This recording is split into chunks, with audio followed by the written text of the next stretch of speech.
Here we are in front of the Great Wave. This piece is 25 by 37 centimeters. The lightness of water caps suggests sun is just rising behind the viewer.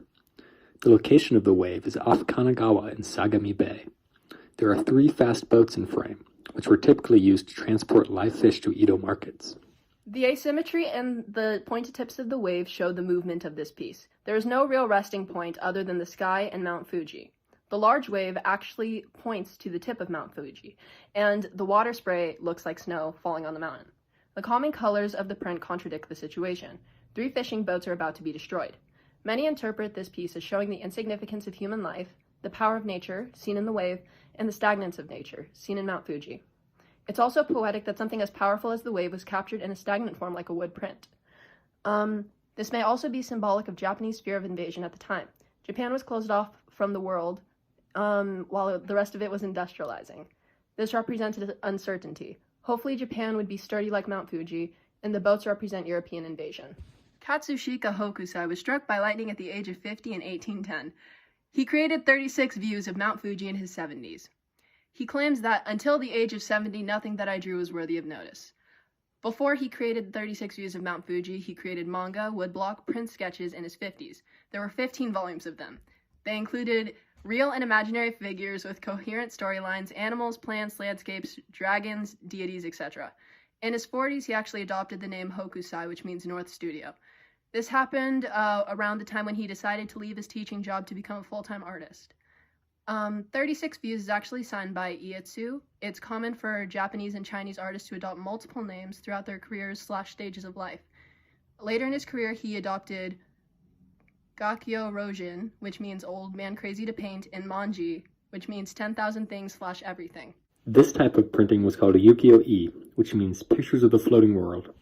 Woodblock printing was extremely popular during the Edo period, which was a time of peace and prosperity in Japan, from 1615 to 1868, +1. Prussian blue was newly introduced. It was much more vibrant than indigo, which was the usual color of the time. Printers layered Prussian blue and indigo to create dimension, which adds depth, movement, 3D, and colors mixed to make it look like water.